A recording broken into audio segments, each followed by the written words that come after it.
And we are live with Leslie Mcintosh. Welcome to the Project Forward podcast. Howdy. How you doing, Les?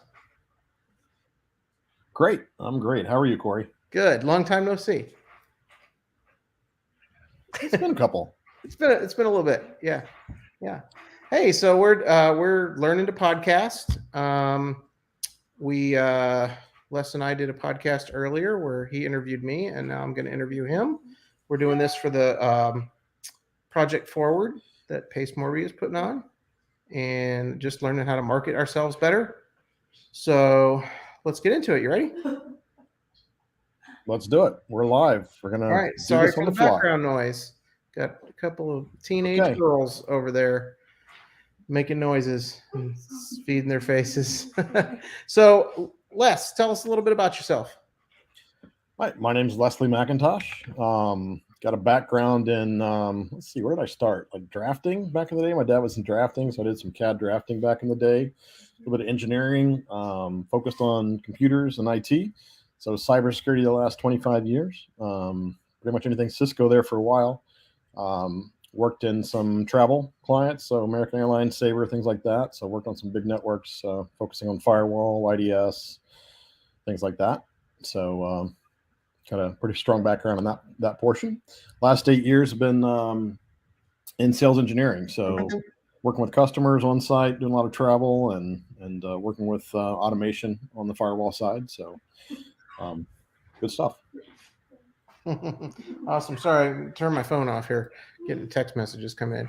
That's awesome, man. That's really interesting. Sounds super geeky, like probably way over my head. Yeah, but really cool. We had to keep planes flying so you could stay in the air, man. That's right. Yeah, absolutely. Yeah, I mean, there's been a lot of IT issues going around with airlines having meltdowns lately with bad weather in the Northeast and stuff like that. So when you're dealing with 30-year-old software, things happen just the way it right, is. yeah. Air traffic control isn't much better. It's they got old stuff. So we had some FAA gear in our data center at EDS. So yeah, I know the drill. So how did you become interested in creative finance, Sub2, Gator, etc.? Yeah, so I mean, my history started really the first house I bought. Kept it as a rental, so lived in it 10 years and rented it for 10 years. So that was kind of the intro. My granddad used to buy houses and fix them up and rent them out and stuff like that growing up. So, but kind of moved in from that and just trying to work on my side hustle and building wealth, right? So the income from the W-2 is great, but the ultimate goal is to be able to retire early and comfortably and go from there. So and then have your time to be with your family and those kinds of things, and be able to use your time and also be able to influence others and help donate to charities and things like that through the process. So building up that wealth through both lending and through creative finance is really what's been driving me. So that's awesome. What are your kind of near future goals for the next year? What's your goal, 1 year goal with this? So my 1 year goal, working to build up 10 grand a month in my portfolio as passive income through both lending as well as through Sub2 deals, whether it be in real estate or business. That's great. That's a good goal. So what have you learned so far in let's go through both. Like what have you learned Sub2 and what have you learned in Gator? So mix of both. So I've actually got a Sub2 deal going on right now. I'm hoping to get it closed by the 15th of next month. I'll actually be down. I think I mentioned I'll be down there looking at the property on Sunday, in the Sunday afternoon. So let's sync up while I'm down in the Houston area. All right. And then the Gator deal, I've got one of those going on too. So we're going to see how that turns out. But what I've learned is, partnering, right? So I got to 4 properties, as my side hustle, doing my own thing. And I just kind of got to where I just didn't feel like I could scale past there. And so that was before you got involved in Sub2 then? Right. Yeah. I've been following Bigger Pockets for years, right? Mhm. So Bigger Pockets is a big influence there. and they, I was trying to structure my business and got hung up on how do I want to do this, blah, blah, blah. And they finally just started saying, hey, just go take some action and worry about that later. Um, so I was in Dallas and decided, well, for the price I'm spending on this 2-bedroom apartment that I refused to put a new lease on, I could be on the Gulf. So that's when I went to Galveston and bought a condo and lived in it for a year and then rented it out and bought another one. So kind of followed that process and built myself up to 4 properties and just kind of got to where I was like, okay, I can't really scale past this on my own. So I saw Pace sub 2 about 2 years ago, probably something like that, on a Bigger Pockets episode. And I was like, okay, that's a game changer. But at the time, I was just too busy I was remodeling condos and full-time, day job and all that kind of stuff. And I don't do the property management myself. I still have somebody doing that for me. So people don't bother me with all the short-term rental stuff that's going on, on the island. But anything big they do. So I was managing, the folks that were doing the construction and the remodels and stuff like that, or trying to, learning a lot through that process, right? Just how to help manage, and realizing that that's not a strong suit for me, Right. because I'm just too nice of a guy, and I listen to the excuses that I know are out of the 101 contractor excuse book, and all right, whatever. Right. In the meantime, it's taken 2 or 3 times as long and twice as much, and some of that I get because it is what it is, as you learn through it. But it's all been a process of learning through that process. So. That's awesome. That's how we learn, man. That's great. And then on the Gator side. Mm-hmm. So I'm working through one now. It's gone longer than expected. It was supposed to be done like on the 7th, I think, of the month, and so now it's been extended. So I'm excited about that one. We're going to see if we keep pushing. But they're trying to get a tenant out so they can get appraisals in and all kinds of stuff that's delaying the closing. So, and the big thing there is watch and bounce it off of people that's got the experience. So I did that, so we're in a Gator group together, right? And some of the key guys that are in there, they reviewed it with me and like, all right, the numbers look good. Do this, and this to protect yourself, which I did, and so I'm optimistic on it, but. In the end, let's hope it goes through. Or it's a blessing or a lesson, one of the two. Right. I just had to shut one down. I mean, I kind of knew going into it. Like, I think the guy was just trying to scam me from the beginning. Yeah. And, so there's, it's unfortunate that there's so much of that, but anyway, but I kind of went through the paces so I could continue to learn, Exactly. Yep. Yeah. So, and same with this one. So, I mean, I'm still pretty optimistic. The guy I got it from is actually in the group. So, we'll see where it goes, but I'm excited. So either way, like I said, I'm going to learn something or make a deal, one of the two. So I'm excited for you, man. I can't wait to hear how it works out. Awesome. I'll keep you posted. So what can you tell our listeners? What advice would you give them? Around sub 2 and Gator? Yeah. I mean, whether they should or should not get involved in sub 2 or Gator or both at the same time, or which one to do, excuse me, pardon me, or which one to do first if you were going to pick one. Gotcha. So just to kind of identify what we're talking about here, sub 2 is called subject to, right? So this is creatively buying. The focus right now is on real estate. They're about to add business to this as well. But doing this creatively by taking over an existing note and paying that on behalf of the other person, right? So that's the subject to. I'm going to buy this property subject to your note staying in place, and we continue paying that for you. So this is great for people that are going to pre-foreclosure, things like that, where they're in arrears or maybe something like that, where their credit has already been hit or about to be hit, to save them from that, and then also to come in and actually improve their credit score, because now we're paying that on a consistent basis for you. We've got that note up performing, and now your credit's improving because we're getting those consistent payments in. So there's a lot of benefit around it, and it makes a lot of sense because there's also 2, 3, 4% interest notes out there, right, that are still out there. Where right. So as an investor, to go out and spend 7-8% or something. Right. Exactly. Or even existing mortgage at 3.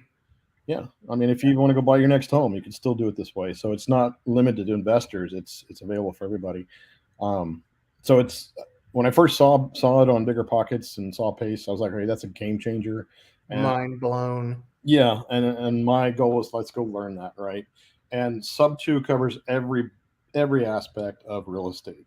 They even cover some of the Gator piece too, but he separated that into a different program. And that's really just the lending on it. So Gator itself is basically, I'm going to partner with you to help you fund this deal, right? So a lot of people will wholesale a property. They'll go find a seller that needs to sell their property.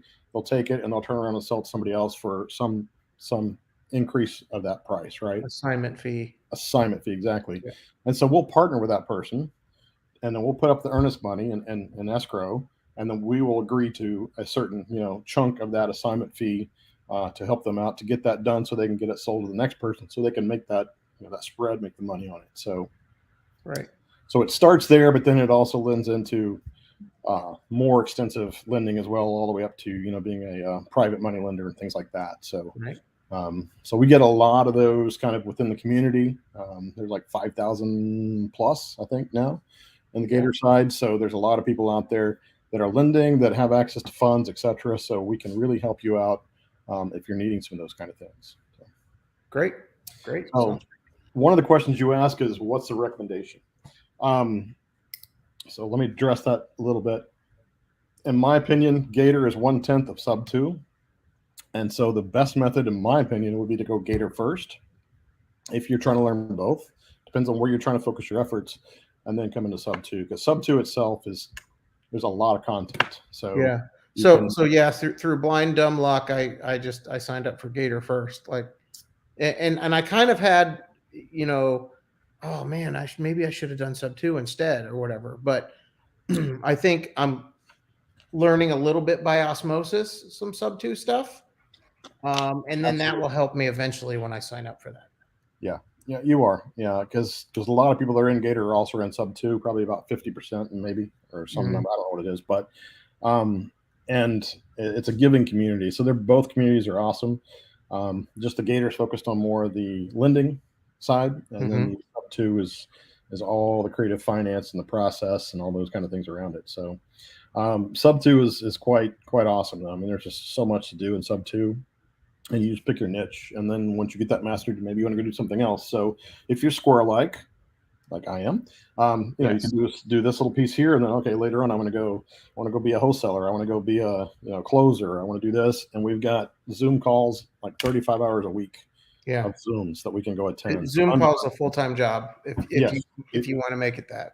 Right. So after you get in, you figure it out. You've got to start picking and choosing and deciding what makes the most sense for you. So. But there's a lot of value there, and pace always brings more value as we go. So always, yeah. What are 4 books that you would say have shaped your life? 4 books that have shaped my life. There's a lot, and I do Audible most of the time. I do a lot of traveling, a lot of time in the car or the plane, so I'll do Audible quite a bit. I would say the first one would be Rich Dad Poor Dad. That's kind of the basis of taking you out of the employee mindset and getting in the business owner type scenario. Just kind of lays the foundation, and I think I rented that CD from the library years ago. So that was kind of a big one. The next big one for me is a mindset change. So The Secret, that's what helped me change my mind from focused on trying to control everything to actually, letting some of those things go and focusing on what I can do best, and making sure my mindset is, how can we do this? How can we make improvements and positive mindset through the whole process? So The Secret was big for me.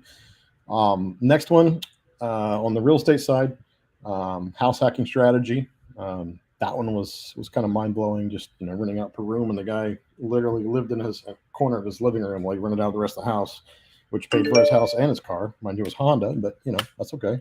Yeah. It was still paid for by somebody else in the process. I'm like, right, my dream, right there. Somebody else. I kind of did that a little bit, like early in my aviation career. I bought a house, and it was a little house, inexpensive house, and I had 3 rooms in the house. I rented the other 2 out, and those guys paid for my mortgage, basically. Awesome. Well, that's my plan with this house here in Oklahoma too. So that's what I'm working myself towards. So got to try to get it done this weekend though. So I don't know if I'll make it or not. We'll see. I keep saying that, don't I? It's got to get done though. Was that 3 or 4? That was 3. And then the 4th one, I'm going to say Richest Man in Babylon. just for the investment mindset, and making sure you put the right money away to invest over time to grow your wealth in the process. So Hmm. so that was a really good book as well. So I wrote that one down when you told me you read that before. yeah. I need to put that on my list. I'm going to And write it down again on my what was that program you told me about on my notepad? OneNote is what I use, but you can use whatever you like, man. This is my OneNote is right here. Yeah, I'm just saying, man, it's not portable. You can't carry too many of those in your backpack. Yeah, I need to check that out. Actually, I think I downloaded that app a long time ago, but It's part of anyway, the I don't office. know. I really because I think I have tried to take notes on computer before, and Hmm. I, uh, I really just like writing it down. But you're right, it's not portable. Yeah. And when you get a big bunch Well, of notes, what do you do with them? they have pens and stuff that'll like digitally record it as well and convert it. So there's Yeah, other options to do that, or you could do it handwriting on a tablet of some sort. I don't know. I can't read my writing, so it's not relevant for me. Hi there. I saw that. Was that an escalator? You have an escalator behind you? yeah, she, she's weird. Good times. uh, so, Self-entertainment. Les, what is your buy box? What are you looking for right now? All right. So my buy box, I'm lending on a couple things. So small earnest money deposits under 10 grand is kind of my focus. We can go a little bit larger because I've partnered with some other folks. We've got a business that we've structured with 5 of us that can do 25 to 50. Access to larger funds as well. So transactional funding. If you're doing a B2C close, A to B, B to C type thing where you're doing a double close, we can help with that transactional funding so the lender can see I've got money in this account and they don't care where it comes from, sits in escrow and for a day or so, or sometimes just for a few hours. So we've got capability of lending there. And then on the sub 2 side, I'm looking for cash flow, 10% down or less. Main thing is long-term cash flow. So if it cash flows $100 or more per door, that's what I'm looking for. And that's after, of course, what we call a war chest, but on the bigger pocket side, that would be, holding out for capital expenses, holding out for repairs and maintenance, property Mhm. management included in there, et cetera. So, What percentage do you tag to that? What, like 20% or something? so war chest is usually 20%, add another 10 for property management. Okay. So, Okay. but the war chest kind of combines vacancy and capex and all Yeah. that too. So, and of course, it depends on the house age as well. For sticking with something in the last 20 years or so, it's not bad. But when you start getting older houses, your repairs and maintenance become more, and you need to adjust accordingly. So, Okay. It's good. Good info. Good info. but I'm focused on Houston area, North Dallas area, and around Tulsa Metro. It's kind of my focus right now, and Puerto Rico is my stretch goal. So, Okay. Awesome. excited to do something over there creatively. Very cool. Very cool. Where can people get a hold of you? My Instagram handle's right here. My link is up. I don't know, one of those up there, so you can get all Right. that access. But yeah, hit me up on my Instagram there. I've got my link tree built in there, or you got my link in the background if you want to scan the QR code. So Okay. Great. Well, hey, thanks for coming on. yeah, my pleasure. And what about you, Corey? Where can we reach out to you? You can my Instagram is there. It's at Saxonator. And my email is coreysax@gmail.com. And my phone number is 281-642-6077. Awesome. Cool. Well, All hey, right. Corey, thanks for having me on. It was a pleasure. I really enjoyed it, man. All right. Stick around for the after show.